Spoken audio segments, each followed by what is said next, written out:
Jim, it's such a blessing to share a conversation with you because it's not every day that we get to talk with those who have stepped through those walls of protectiveness that a creative person has, and you get the story. It's such a pleasure to talk with you today.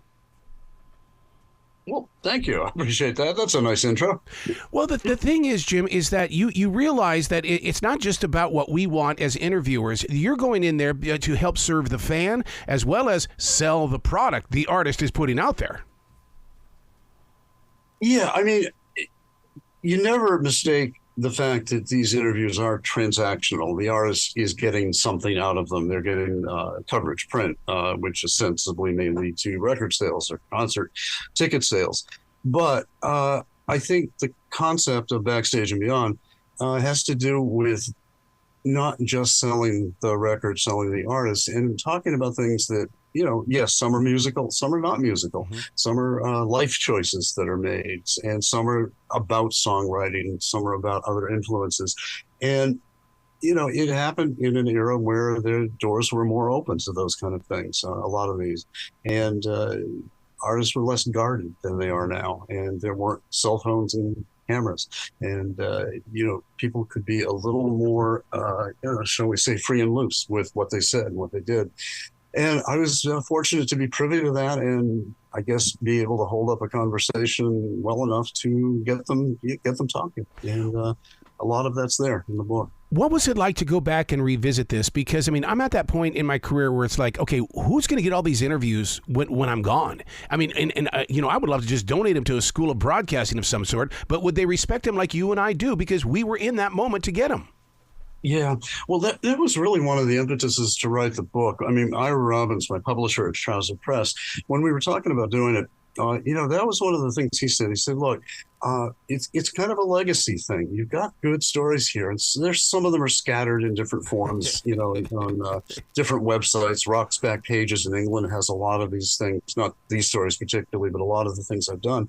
But, you know, this is the opportunity to collect and refashion, reshape what I've done over the years and, you know, put it out there. And I mean, yeah, the books will survive me.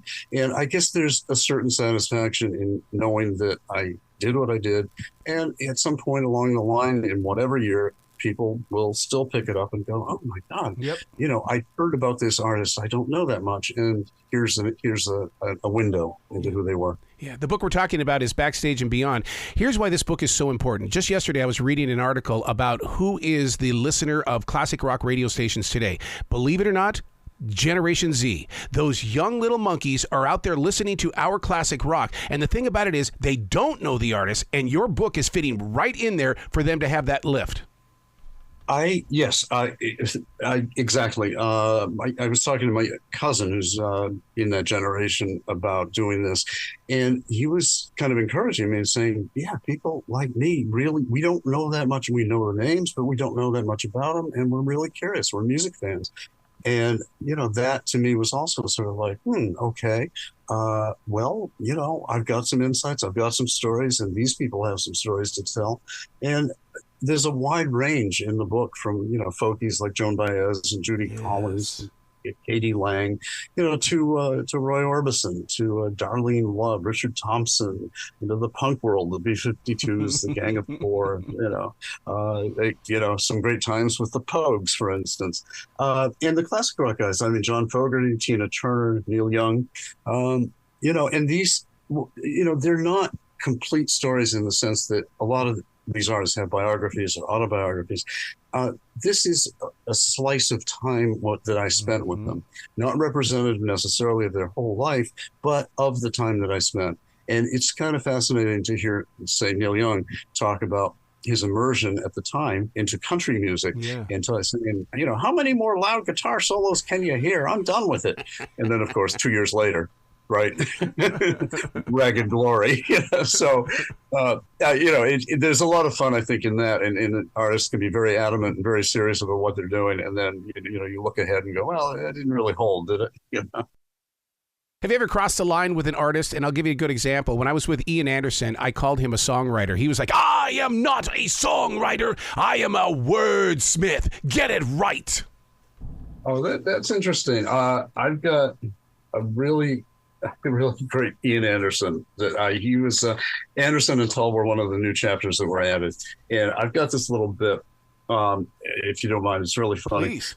He was talking about how Frank Zappa spoke rather badly of Jethro Tull, didn't like him at all. Oh no! And this is what a quote from Ian when I asked him about that. He said, strangely, before he died, he started reaching out to people.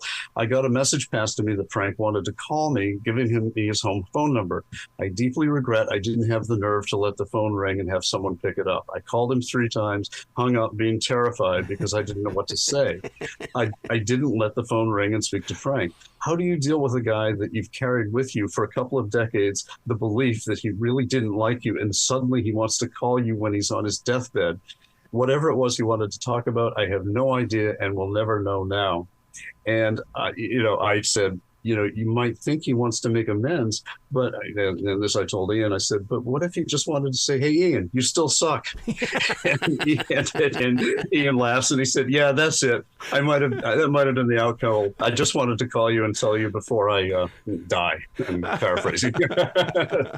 So why is Peter Gabriel still one of music's most unspoken stories? I mean, I'm so proud of you for putting him in there because he's still that one artist that I wish that we knew more about. Don't know. I don't know if I can answer that. I mean, he's certainly done press. I got him at a great time, the first time, which was when he was releasing his first couple of solo records and shedding the genesis, the ornate art rock of the early 70s.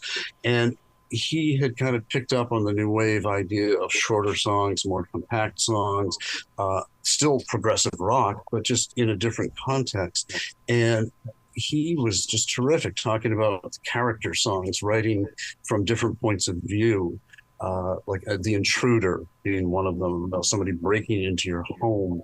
The one, Family Snapshot, which was taking the point of view of Arthur Bremer, the guy who shot George Wallace, because he wanted the fame that came with being an assassin. And I mean, Gabriel's mind is just, I mean, he works that way. And I think brilliant songwriter.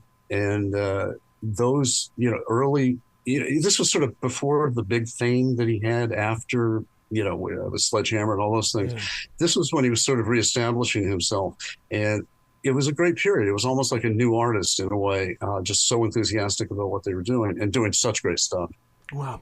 Where can people go to find out more about everything that you're doing? Because I really want them to tap into your experience and your personal legacy. Well, actually, I do have a public Facebook page. It's Jim Sullivan, INK, and I post there a lot of sort of outtake type things and things that are happening right now, obviously. So that's is pretty revelatory. The books are basically the best of what I've got, of what I've done, and reshaped and reconfigured. The eBook is the big one. It has 11 bonus chapters in it, and 72 total, I believe. So there's a lot of reading, and it's the kind of thing you can read sequentially if you want to. I find most people find an artist they like, they'll start there. That's it. And then if they like what they read, they'll keep on going, and they'll go, I've not really heard of this guy or this band, but I like the way Jim put words together, and maybe they'll keep going on. And that's kind of my ideal. And I think that does happen to a degree. Wow. 10 minutes with you is not enough, Jim. You got to come back to this show anytime in the future. The door is always going to be open. I'm happy to do it. Love it. I love talking to you, man. Well, you be brilliant today, okay? Hey, we'll do it. Thank you, man.